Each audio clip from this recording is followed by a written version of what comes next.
Hey, y'all, and welcome to day 8. I started off at OsteoStrong, and then I did some recovery, and then I headed back over to the kids' school to pick up a coffee because your girl needed a latte. After some work calls, I took mom to lunch, and we went to Kenny and Ziggy's here in Houston, and it is an amazing New York delicatessen. It has all the New York vibes in here, but it is truly phenomenal. You can get any sandwich, and I always get the Reuben without any bread to make it carnivore friendly. After lunch, it was back home for more work calls, and then I started prepping for dinner.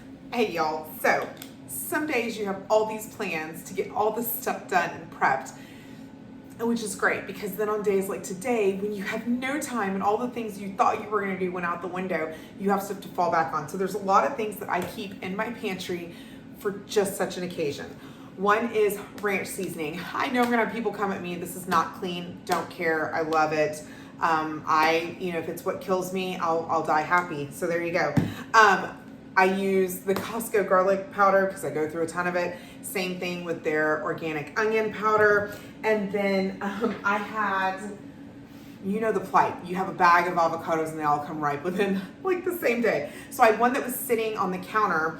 And so I cut it open and I used the little well of it. I cut it into, I cut it long ways, short ways. And then I poured a little bit of onion powder in it, a little bit of garlic powder in it, and then I poured a little bit of ranch into a bowl right here.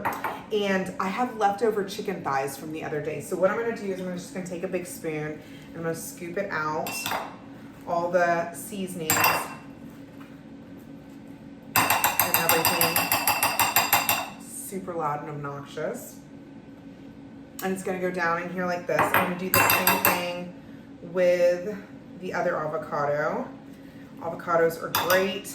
I don't know if they're technically carnivore. I think they are because they're like a fruit. So if you're doing like animal-based eating, it's acceptable.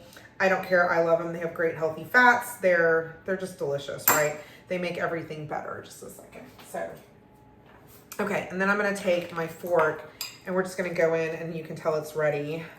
And we're gonna mash it up. The next thing I'm gonna do is I'm gonna go grab quickly some lime juice and squeeze that in. And hubby's helping me. We have the other stuff for the kids in the oven.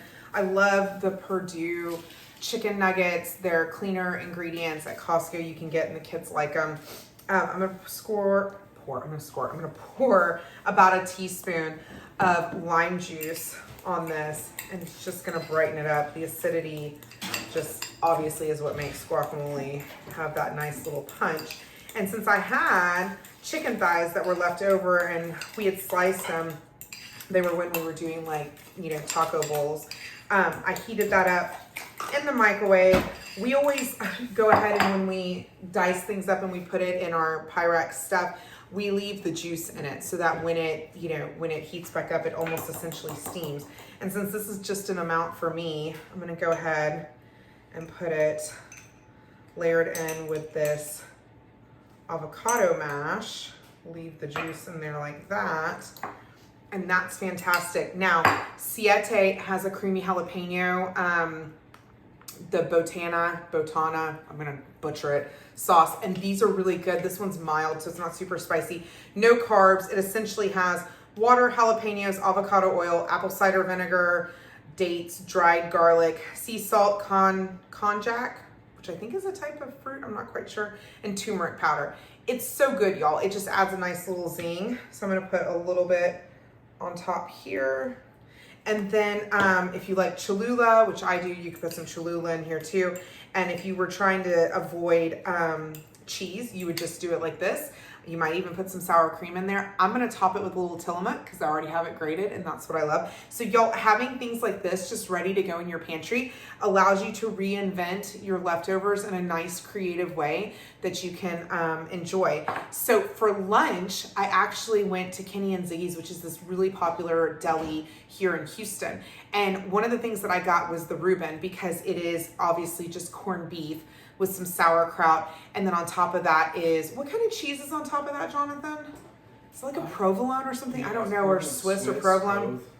Anyways, so carnivore, I just don't eat the bread, right? They serve it open-faced and warm. You just don't have to eat the, what's the sauce that comes with it? Russian dressing. the Russian dressing, like I didn't even eat that, right? So their sandwiches are ginormous. So literally I have, you know, like half of the sandwich is like this much that I'm gonna give to Mac and to Jonathan. Like it's enough to split between them. And Mac, of course, can eat the bread, which is a seeded rye. Jonathan will skip the bread, and there you go. And Mac loves the Russian dressing, and Jonathan will skip it. So, like I said, we're a family of carnivores and non-carnivores, so it's easy to make it work for us. I'm gonna top this with some cheese, and that's dinner, y'all. Enjoy, y'all.